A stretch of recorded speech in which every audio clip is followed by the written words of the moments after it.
This is problem number 5 from section 1.6. In this problem, they ask us to find simpler expressions for the following without using either e or natural log. So they want us to get rid of essentially the e and the natural logs in each of these functions.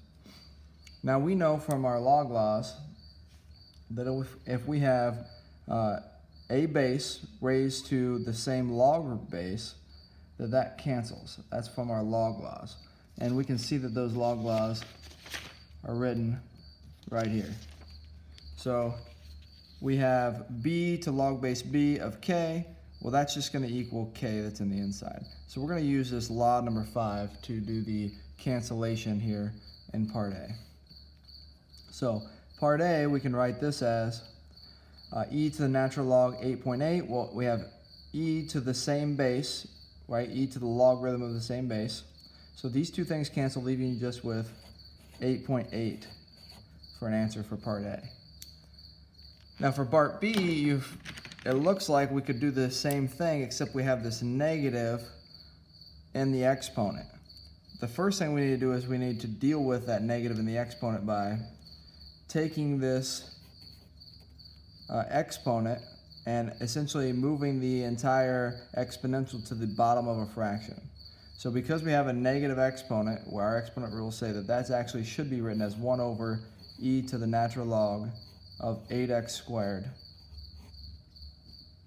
And then, because we have e to the natural log, again, we can use this cancellation law number 5 and cancel these two things out, and we end up with 1 over 8x squared for part B. Notice in each part A and part B, we have written the expression without e or natural log. So now we'll go to part C. Now you'll notice in the exponent we have natural log 5x minus natural log 3y. We actually need to use this, this would be the quotient rule essentially for log laws, but we have a subtraction and they each have the same base. So what we can do is we can rewrite that as a division with just one logarithm. So for part C, we want to say that e to the natural log, and then we can write this as a division of, it says m over n, so the first one over the second one, so 5x over 3y. So 5x over 3y.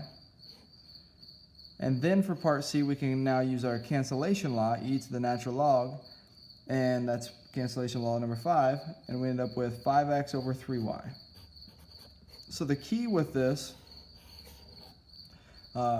cancellation law, we need to make sure that we don't have, like we can't split this cancellation law across the subtraction sign. So we need to make sure that we combine log laws before we can actually use that cancellation law effectively.